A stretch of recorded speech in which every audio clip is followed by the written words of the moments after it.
नमस्कार स्टूडेंट्स, कैसे हैं आप सब लोग। आप सबका एक बार फिर से स्वागत है Byju's exam prep IAS Hindi के इस यूट्यूब चैनल पर। जैसा कि आपको पता है, आज से हम लोग डेली क्विज और बिग न्यूज स्टार्ट कर रहे हैं। तो बिग न्यूज की श्रृंखला में आज जो टॉपिक है वो है who is Dawood Ibrahim India's most wanted. अब आप कहेंगे कि ये हमारी परीक्षा की दृष्टि से कैसे इंपॉर्टेंट है, तो इसके अंदर आती है एनआईए, यूएपीए, यूएन की 1267 लिस्ट। तो ये हम लोग समझने का प्रयास करेंगे और थोड़ा सा इनके बारे में जानेंगे। तो जैसा कि मैंने आपको पहले से बताया था कि आज से आपका डेली क्विज, एक्सप्लेन सीरीज, आज की बड़ी खबर और इकोनॉमिक एसेंशियल वापस से स्टार्ट हो रहे हैं। कारण केवल एक है कि आपकी प्रारंभिक परीक्षा निकट आ रही है और यहां पर बायजूस एग्जाम प्रेप जितना भी आपकी सहायता कर सकता है वो यहां पर करने का पूरा प्रयास रहेगा। शर्त यह है कि आपको वीडियो को लाइक, शेयर, सब्सक्राइब जरूर करना है। कमेंट करके जरूर बताइए कि ये सब इनिशिएटिव आपको कैसे लग रहे हैं और क्या चीजें आप चाहते हैं। चलिए, तो जैसा कि आपको पता है, आज का कॉन्टेक्स्ट ये है। मॉर्निंग से आप न्यूज़पेपर में, न्यूज़ चैनल्स में ये देख रहे होंगे कि ऐसा र्यूमर है, सच्चाई है, क्या है नहीं पता, बट ये चीज आ रही है कि यहां पर किसी ने इनको जहर दिया दाऊद इब्राहिम को और उस कारण से इनको हॉस्पिटल में एडमिट कराया गया। पाकिस्तानी गवर्नमेंट या पाकिस्तानी किसी ऑफिशियल व्यक्ति की तरफ से ऐसा कोई स्टेटमेंट आया नहीं है। तो ये सच्चाई है कि र्यूमर है, हमको नहीं पता। बट हम इस न्यूज को इसलिए कवर कर रहे हैं क्योंकि इंडियाज मोस्ट वांटेड की लिस्ट में ये आते हैं। तो इसमें कौन कौन सी संस्थाएं आ जाएंगी, इंडिया की, वर्ल्ड की, उसके बारे में थोड़ा सा जानेंगे। यहां पर आगे बढ़ने से पहले थोड़ा सा एक परिचय जान लेते हैं। आपने वैसे भी कई सारी मूवीज वगैरह में सुना होगा इस व्यक्ति के बारे में, थोड़ा सा देख लेते हैं। दाऊद इब्राहिम कास्कर इनका पूरा नाम है। रत्नागिरी यानी कि महाराष्ट्र में इनका जन्म हुआ है। फादर इनके हेड कांस्टेबल थे, जो मदर थी वो हाउसवाइफ थी। 1970 से इनकी स्टोरी स्टार्ट होती है। तो तब छोटे मोटे स्थानीय जो अपराध होते हैं, गुंडागर्दी, जो तस्करी होती है, ये सब चीजें ये करते थे। अब जैसे मूवीज में आपने देखा होगा कि कैसे एक गैंग वगैरह बन जाता है, तो उस तरीके की ये चीजें होती थी। 1980-90 के दशक में आप देखोगे अब यहां पर एक वर्ड यूज होता है, डी कंपनी।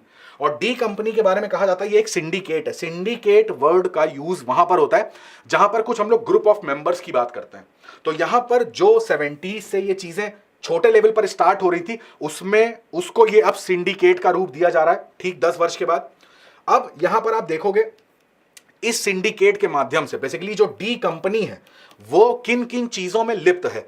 जबरन वसूली करना, भू माफिया, यहां पर गिरोह, आपस में गैंग्स वॉर होती है। मूवीज वगैरह में देखा होगा, एक गैंग नया नया बन रहा होता है, दूसरा वहां पर स्टैब्लिश्ड है, तो दोनों के बीच में आपस में लड़ाइयां, फिर खून खराबा, ये सारी चीजें। कॉन्ट्रैक्ट किलिंग, पैसा लेके किसी की हत्या कर देना। नशीली दवाएं और हथियारों की तस्करी, भारत में ही नहीं, यूरोप के अंदर, अफ्रीका के अंदर इस तरीके की ट्रैफिकिंग चल रही है। गोल्ड की जो तस्करी होती है वो चल रही है। तो ये सारी चीजें अब कौन करने लगा, ये डी कंपनी करने लगी, जो एक छोटे स्तर पर बॉम्बे के अंदर काम कर रही थी। अब यहां पर बात करते हैं 80s 90s के दशक में। यहां पर ना डी कंपनी ने, या डी गैंग कह लीजिए, इन्होंने एक नया रूप लिया।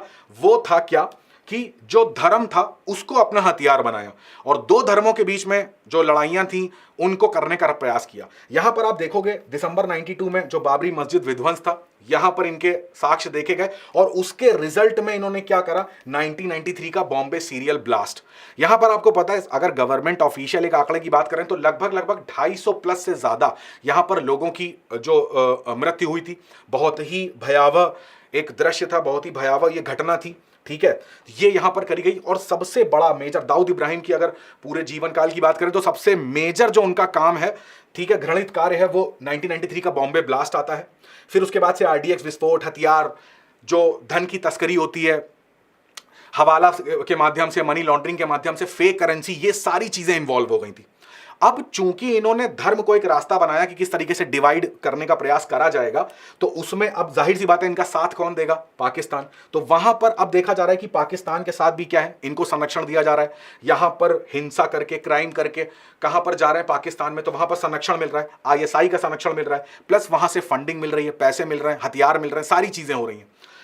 जब तक यूएस के अंदर आप देखोगे कि भाई जो 2001 का हमला था यूएस में, उसके बाद से आप देखोगे अल कायदा, इसको टारगेट करना यूएस ने स्टार्ट किया। और ऐसा कहा जाता है कि लादेन के साथ भी दाऊद इब्राहिम के संबंध थे, इस वजह से यूएस ने भी इनको लिस्टेड करा अपनी यूएन सिक्योरिटी काउंसिल की जो 1267 वाली लिस्ट आती है उसके अंदर इनको भेजने का अपना प्रयास किया।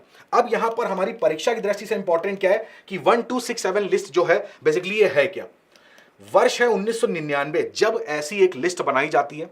इसमें यहां पर जो भी आतंकवादी संगठन है, आतंकवादी है, इनका नाम यहां पर रखा जाता है।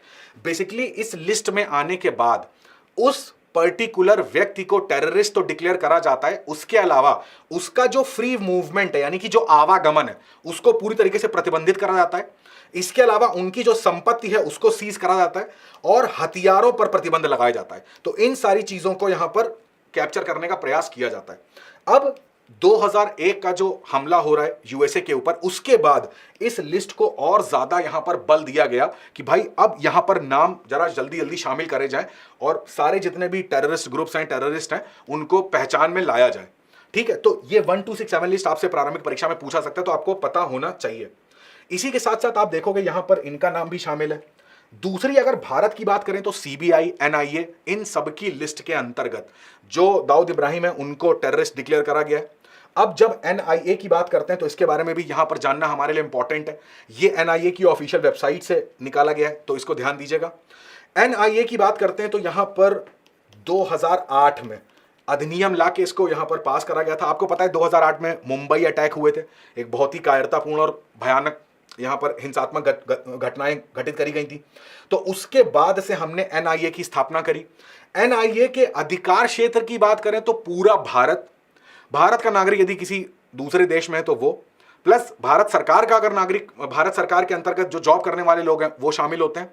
इसके अलावा भारत में जो विमान, जहाज, ये सब पंजीकृत होते हैं, रजिस्टर्ड होते हैं, वो भी एनआईए के अंडर में आते हैं कि ये यहां पर इन्वेस्टिगेशन करने का इनके पूरा अधिकार मिलता है। बट जब आतंकवादी डिक्लेयर करने की बात आती तो इनको किसकी हेल्प लेनी पड़ती है? यूएपीए की। तो यूएपीए जो कानून है उसके अंडर में एनआईए को शक्ति मिलती है कि आतंकवादी यहां पर घोषित करें। अब यूएपीए की जब बात करते हैं तो आपको पता है यूएपीए बेसिकली क्या है कि किसी भारत को यदि कोई व्यक्ति या कोई संगठन भारत की अखंडता को तोड़ने का प्रयास करता है तो इस कानून के अंतर्गत उसको अरेस्ट किया जाता है। पहले जब यूएपीए बनाया गया था तो यहां पर ये केवल किसको? आतंकवादी संगठन को डेजिग्नेट करते थे। आप सोच के देखिए, आपने एक्स में मान लीजिए 10 लोग शामिल हैं, इस पूरे संगठन को बोला कि एक्स जो है वो एक टेररिस्ट ऑर्गेनाइजेशन है। ठीक है, अब एक्स को बैन कर दिया गया। एक्स को बैन करने के बाद मान लीजिए इसके जो मेंबर्स थे वो तो अलग हो गए, उन्होंने अलग होकर कोई दूसरा संगठन बना लिया। तो अब ऐसे तो हम आतंकवाद का खात्मा नहीं कर सकते। तो यूएपीए में संशोधन करके बोला गया कि संगठन के साथ साथ अब व्यक्तियों को भी आतंकवादी डिक्लेयर करने की पावर यहां पर मिलती है। तो यह चीज आपको यहां पर ध्यान में रखनी है। इसी के अलावा आप देखोगे यहां पर कि होम मिनिस्टर के ये स्टेटमेंट है, ऑफिशियल स्टेटमेंट 2015 का, तो उसमें साफ साफ एक्स्ट्राडिशन जो टेररिस्ट होते हैं उनके लिए यहां पर बोला गया। कई बार अगर बात करें तो यहां पर भारत ने कई बार पाकिस्तान को कई सारे टेररिस्ट हैं उनकी लिस्ट भेजी है कि भाई यहां पर ये चीजें हो रही हैं। इन पे आरोप भी लगाया जाता है कि आप अपने यहां संरक्षण देते हो, बट उसका कोई जवाब इतना ठोस मिला नहीं।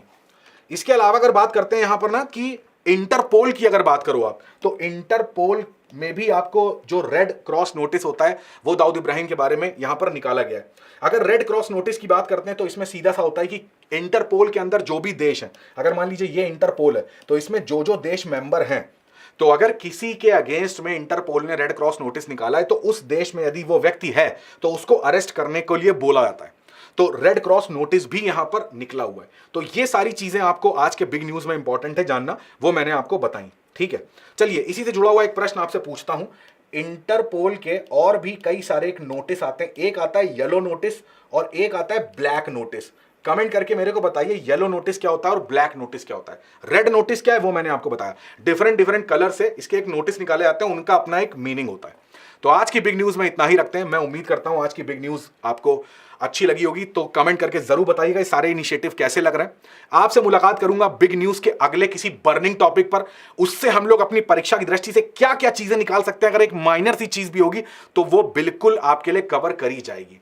आप सभी का बहुत बहुत धन्यवाद। पढ़ाई करते रहिएगा, स्वस्थ रहिएगा और अपने माता पिता का बहुत सारा ध्यान रखिएगा। जय हिंद।